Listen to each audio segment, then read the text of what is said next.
Hello everyone, welcome to my video.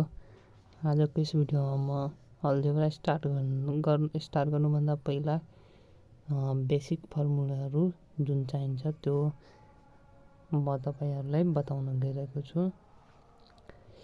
यो फर्मुलाहरू तपाईहरुले अल्जेब्राको एक्सरसाइज क्लास 8, 9, 10 बनाउनु भन्दा अगाडि यो फर्मुला थाहा हुनु पर्यो। अब यसलाई तपाईले मेरो साथसाथै रटिहाल्नु पर्यो। अब सुरुमा त हामीलाई यो बेसिक फर्मुला a + b को होल स्क्वायर = के हुन्छ त्यो थाहा हुनु पर्यो।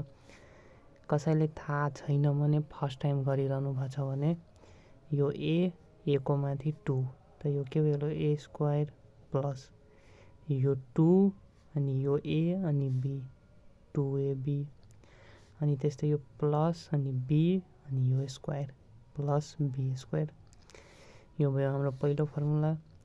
अनि दोस्रो a प्लस छ भने यहाँ माइनस पनि हुन्छ त a - b को होल स्क्वायर को फर्मुला पनि छ हामीसित। त यसको फर्मुला हुन्छ a² अनि यहाँ त हामीसित माइनस छ त यो माइनस भइहाल्छ अनि 2ab अनि प्लस b²। त्यस्तै हामीसित अर्को फर्मुला छ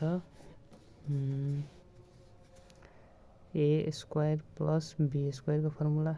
यसको फर्मुला हुन्छ एउटा a प्लस b को होल स्क्वायर माइनस 2ab और a - b को होल स्क्वायर प्लस 2ab। यो पनि छ हामीहरुसित। अनि अर्को छ तपाईलाई यो पनि धेरै काम लाग्छ a³ प्लस b³।